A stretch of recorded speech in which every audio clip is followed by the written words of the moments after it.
First C programme పై spoken tutorial కు స్వాగతం.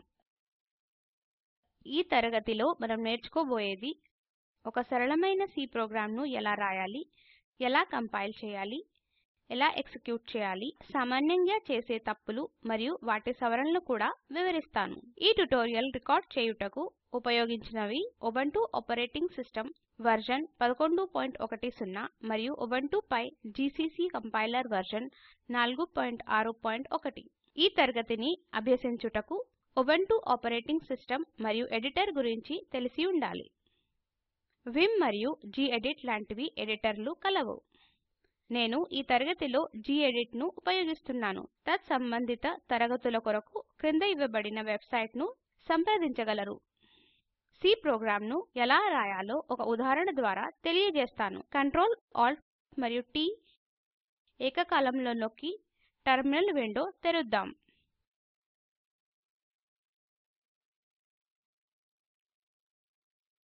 Text editor ను తెరచుటకు ప్రాంప్ట్ వద్ద టైప్ చేయండి గెడిట్ స్పేస్ talkసీ స్పేస్ యాంపర్సాండ్ గుర్తు.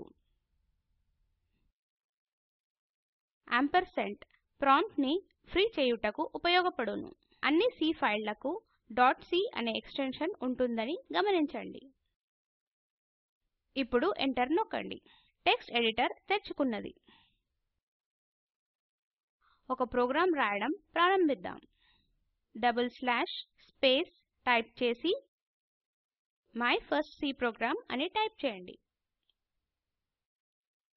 ఇక్కడ ఒక వరుసను కమెంట్ చేయుటకు ఉపయోగిస్తారు. కమెంట్లను ప్రోగ్రామ్ ఒరవడిని అర్థం చేసుకొనుటకు ఉపయోగిస్తారు. ఇది డాక్యుమెంటేషన్ కొరకు ఉపయోగపడుతుంది. ఇది మనకు ప్రోగ్రామ్ గురించి విషయాలను తెలియజేస్తుంది. ని సింగిల్ కమెంట్ లైన్ అంటారు. ఇప్పుడు ఎంటర్ నొక్కండి. #include space opening bracket closing bracket type చేయండి. ముందుగా బ్రాకెట్లను పూర్తి చేసి తర్వాత బ్రాకెట్లలో రాయడం అలవాటు చేసుకొనుట మంచిది. ఇప్పుడు బ్రాకెట్లలో stdioహ్ టైప్ చేయండి. stdioహ్ ఒక హెడర్ ఫైల్. ప్రతి ప్రోగ్రామ్ లో ఈ హెడర్ ఫైల్ ఉండాలి. ఎందుకంటే ప్రోగ్రామ్ స్టాండర్డ్ ఇన్పుట్ అవుట్పుట్ క్రియలను ఉపయోగిస్తుంది. ఇప్పుడు ఎంటర్ నొక్కండి. ఇంట్ space main opening bracket closing bracket type చేయండి. మెయిన్ ఒక విశేషమైన క్రియ. ఇది ఈ వరస నుండి ప్రోగ్రామ్ నెరవేర్చబడుతుందని సూచిస్తుంది. ఓపెనింగ్ మరియు క్లోజింగ్ బ్రాకెట్లను పారెంథసిస్ అంటారు. వినియోగదారునకు మెయిన్ ఒక క్రియ అని తెలియపరచుటకు మెయిన్ తర్వాత పారెంథసిస్ అనుసరిస్తుంది. ఇక్కడ ఇంట్ మెయిన్ క్రియ ఆర్గ్యుమెంట్లను స్వీకరించదు. ఇది పూర్ణాంక విలువను తిరిగిస్తుంది.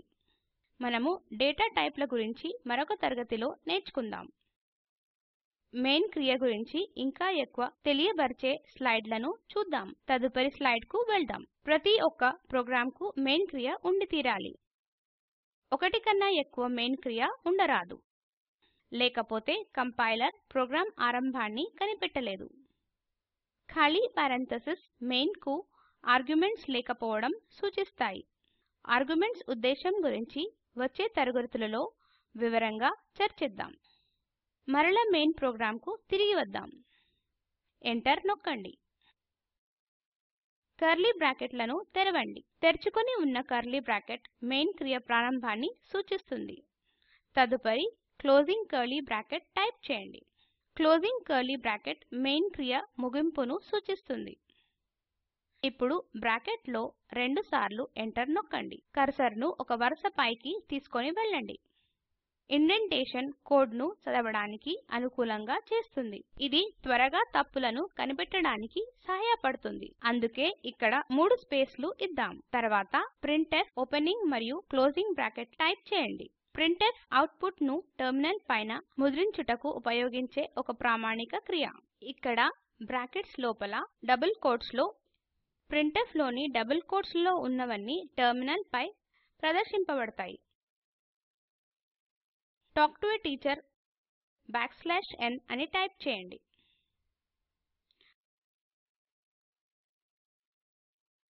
n కొత్త వరుసను సూచిస్తుంది. ఫలితంగా ప్రింట్ఫ్ క్రియ ఎగ్జిక్యూషన్ అయిన తర్వాత కర్సర్ తదుపరి వరుసకు వెళ్తుంది. ప్రతి ఒక్క సి వాక్యము సెమీకోలన్ తోనే ముగించాలి. అందుకే దీన్ని వరుస చివరలో టైప్ చేయండి. సెమీకోలన్ ఒక వాక్యాన్ని ముగిస్తుంది. ఇప్పుడు ఎంటర్ నొక్కి ఇక్కడ 3 స్పేస్లను ఇవ్వండి మరియు రిటర్న్ స్పేస్ 0 సెమీకోలన్ టైప్ చేయండి. ఈ వాక్యము పూర్ణ సంఖ్య 0ను తిరిగిస్తుంది. ఈ క్రియ ఇంట్ రకం కాబట్టి ఈ క్రియకు పూర్ణాంక సంఖ్యను తిరిగి ఇవ్వాలి. రిటర్న్ వాక్యము ఎగ్జిక్యూటబుల్ స్టేట్మెంట్ల ముగింపు సూచిస్తుంది. తిరిగి ఇవ్వబడే విలువల గురించి మరొక తరగతిలో నేర్చుకుందాం. ఫైల్ సేవ్ చేయుటకు సేవ్ బటన్ పై క్లిక్ చేయగలరు. తరచుగా ఫైళ్ళను సేవ్ చేసే అలవాటు మంచిది. ఇది ఆకస్మికంగా అయ్యే విద్యుత్ వైఫల్యాల నుండి రక్షిస్తుంది. అప్లికేషన్ క్రాష్ అయ్యే సందర్భంలో ఉపయోగపడుతుంది. ప్రోగ్రామ్ను కంపైల్ చేయుటకు టెర్మినల్కు తిరిగి రాగలరు. జీసీసీ talk.c -o myoutput అని టైప్ చేయండి. జీసీసీ ఒక కంపైలర్. talk.c మన ఫైల్ పేరు. -o myoutput ఎగ్జిక్యూటబుల్ myoutput అనే ఫైల్ కు వెళ్ళాలని చెబుతుంది. ఇప్పుడు ఎంటర్ నొక్కండి. ప్రోగ్రామ్ కంపైల్ అయిందని కనిపిస్తుంది. ls -lrt టైప్ చేస్తే myoutput అనేది సృష్టించబడిన చివరి ఫైల్ అని తెలుపుతుంది. ప్రోగ్రామ్ను ఎగ్జిక్యూట్ చేయుటకు మరియు అవుట్పుట్ అని టైప్ చేసి ఎంటర్ నొక్కండి. ఇక్కడ output talk to A teacher అని ప్రదర్శింపబడినది. నేను ఇంతకు ముందు చెప్పినట్లు ఎగ్జిక్యూట్ అయ్యే చివరి వాక్యం రిటర్న్ స్టేట్మెంట్ తర్వాత ఇంకేమీ ఎగ్జిక్యూట్ కాదు. పరీక్షించి చూద్దాం. మన ప్రోగ్రామ్ కు తిరిగి వద్దాం. రిటర్న్ వాక్యం తర్వాత ఇంకొక ప్రింట్ఫ్ వాక్యమును జత చేద్దాం. ఇక్కడ ఒక స్పేస్ ఇచ్చి printf opening bracket closing bracket type చేయండి. బ్రాకెట్లలో డబుల్ కొటేషన్ లో వెల్కమ్ n టైప్ చేసి చివరిలో సెమీకోలన్ టైప్ చేయండి. సేవ్ పైన క్లిక్ చేయండి. టెర్మినల్ కు వెనుకొచ్చి కంపైల్ మరియు ఎగ్జిక్యూట్ చేద్దాం. అప్ యారో ఉపయోగించి ఇదివరకు ఉపయోగించిన కమాండ్లను తెలుసుకోగలరు. నేను ఇప్పుడు చేయబోయేది అదే. రెండవ వాక్యం వెల్కమ్ ఎగ్జిక్యూట్ కాలేదని కనిపిస్తుంది. మనం ప్రోగ్రామ్ కు తిరిగొద్దాం. వెల్కమ్ వాక్యాన్ని రిటర్న్ వాక్యం పైన రాద్దాం. సేవ్ పైన క్లిక్ చేయండి. కంపైల్ మరియు ఎగ్జిక్యూట్ చేద్దాం. రెండవ ప్రింట్ఫ్ వాక్యం వెల్కమ్ కూడా ఎగ్జిక్యూట్ చేయబడింది. ఇప్పుడు మనం సామాన్యంగా చేసే తప్పుల గురించి చూద్దాం. మన ప్రోగ్రామ్ కు తిరిగొద్దాం. ఇక్కడ stdioహ్ లో డాట్ పెట్టలేదనుకోండి. సేవ్ పై క్లిక్ చేయండి. కంపైల్ మరియు ఎగ్జిక్యూట్ చేద్దాం. మనకిలా కనిపిస్తుంది. మన talk.c ఫైల్ లోని రెండవ వరుసలో తీవ్రమైన తప్పుందని. కంపైలర్ కు stdioహ్ అనే పేరున్న హెడర్ ఫైల్ దొరకలేదు. అందుకే no such file or directory error సూచన ఇస్తుంది మరియు కంపైలేషన్ ఆగిపోతుంది. ఇప్పుడు తప్పును సరిచేయుటకు ప్రోగ్రామ్ కు తిరిగి వెళ్ళి డాట్ పెట్టండి. సేవ్ పై క్లిక్ చేయండి. కంపైల్ మరియు ఎగ్జిక్యూట్ చేద్దాం. చూశారా, సరిపోయింది. ఇంకొక సాధారణ తప్పు చూపిస్తాను. ప్రోగ్రామ్ కు వెళ్దాం. ఇక్కడ వాక్యం అంతంలో సెమీకోలన్ లేదనుకోండి. సేవ్ పైన క్లిక్ చేయండి. కంపైల్ మరియు ఎగ్జిక్యూట్ చేద్దాం.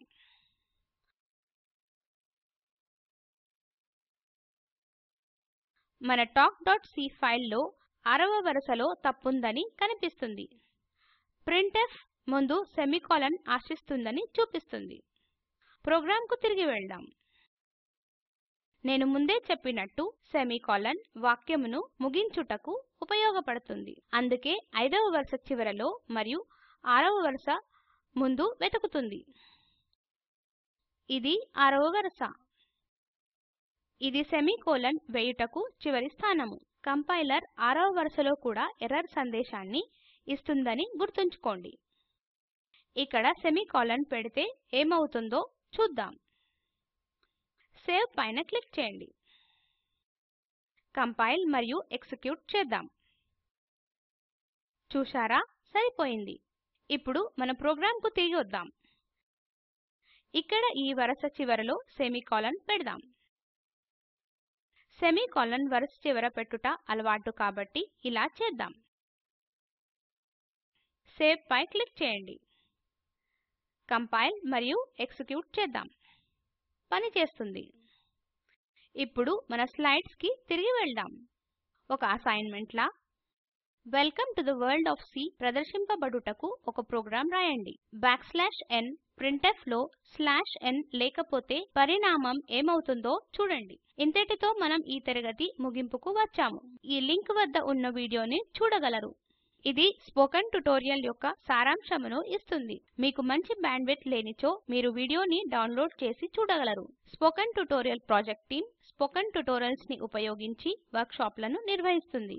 ఆన్లైన్ పరీక్షలలో ఉత్తీర్ణులైన వారికి సర్టిఫికెట్లు జారీ చేస్తుంది. మరిన్ని వివరాలకు contact@spoken-tutorial.org కి వ్రాయండి. Spoken tutorial project talk to A teacher project లో ఒక భాగం. ఐసీటీ ఎంహార్డీ భారత ప్రభుత్వం ద్వారా నేషనల్ మిషన్ ఆన్ ఎడ్యుకేషన్ వారి సహకారంతో నిర్వహించబడింది. ఈ మిషన్ గురించి మరిన్ని వివరాలు ఈ లింక్ లో చూడగలరు. ఈ ట్యుటోరియల్ ను తెలుగులోకి అనువదించింది శ్రీహర్ష. నేను మాధురి సెలవు తీసుకుంటున్నాను.